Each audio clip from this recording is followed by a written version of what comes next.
আমার নাম তন্নি, আমি ঢাকার করেল বস্তিতে থাকি। ঝর্ণা আক্তার বৃষ্টি, খুলনা দৌলতপুর দত্তবাড়ি থেকে এসেছি। আমি কঙ্কা দাস, আমি গোলাপবাগ ঋষিপাড়া থেকে এসেছি। কঙ্কা, তন্নি, ঝর্ণারা পিএআর কর্মসূচির কমিউনিটি চ্যাম্পিয়ন। ওরা বাংলাদেশের সেই সব প্রান্তিক জনগোষ্ঠীর প্রতিনিধি যারা প্রতিনিয়ত বিশুদ্ধ পানির সংকট, বর্জ্য ব্যবস্থাপনার অভাব, পরিবেশ দূষণ, চরম বেকারত্বের পাশাপাশি সামাজিক অন্তর্ভুক্তিসহ বিভিন্ন মৌলিক সেবা থেকে বঞ্চিত। আমি ঋষি সম্প্রদায়েরই একজন মেয়ে। যুগ যুগ ধরে আমাদের সম্প্রদায় সামাজিক বৈষম্যের শিকার হয়েছে। শিক্ষা ও কর্মসংস্থানের অভাবে এই সম্প্রদায়ের মানুষ নিম্ন আয়ের সাথে যুক্ত। আমাদের সম্প্রদায় খুবই রক্ষণশীল এবং নারীদের এখানে মতামতের কোনো সুযোগ দেওয়া হয় না। আমি ছোটবেলা থেকেই দেখে এসেছি মানুষ সচেতনতার অভাবে ময়লা যেখানে সেখানে ফেলে নিজের ঘর বাড়ি, রাস্তাঘাট, আশেপাশে যে ঝিলগুলো ছিল সব ভরাট করে ফেলেছেন। আমার এলাকাটা হতদরিদ্র এলাকার মধ্যে একজন। খাবার পানির কোনো ব্যবস্থাই ছিল না, অনেক দূরে যেতে হতো পানির জন্য। তখন ঘরে ঘরে অসুস্থতা। বাংলাদেশের বিভিন্ন এলাকায় প্রান্তিক জনগোষ্ঠী প্রায়শই অত্যন্ত অস্বাস্থ্যকর পরিবেশে বসবাস করতে বাধ্য হয়, যা তাদের দুর্ভোগ এবং স্বাস্থ্য ঝুঁকির প্রধান কারণ।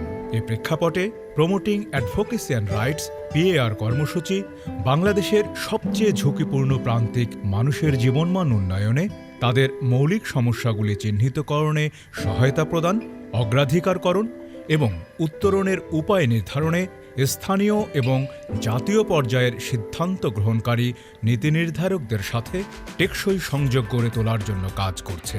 আমি ঢাকা কলিং প্রকল্পে ইউথ অ্যাডভোকেসির গ্রুপের মাধ্যমে সবার সাথে প্রতি মাসে মিটিং করে সমস্যাগুলো চিহ্নিত করতাম, সমস্যা সমাধানের উপায়গুলো আমরা খুঁজে বের করতাম। সেই ইউথ ফ্রম গঠন করা হয়, তো সেখানের মাধ্যমে আমরা বুঝতে পারি যে আমরা বিভিন্ন ধরনের অধিকার থেকে বঞ্চিত। আর আমাদের দেখিয়েছিল কিভাবে অ্যাডভোকেসি করতে হয়, কমিউনিটিতে কিভাবে লিড দিতে হয়, কমিউনিটির লোকগুলোকে কিভাবে বোঝাতে হয়।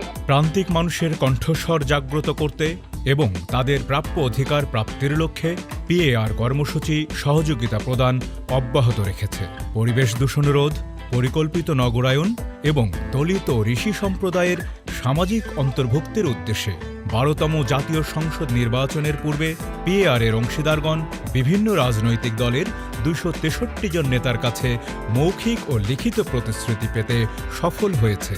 আমি কখনো কল্পনাও করিনি যে জাতীয় নেতাদের কাছে নিজের সম্প্রদায়ের বঞ্চনার কথা বলতে পারবো এবং আমরা সরকারের সাথেও একসাথে কাজ করতে পারবো।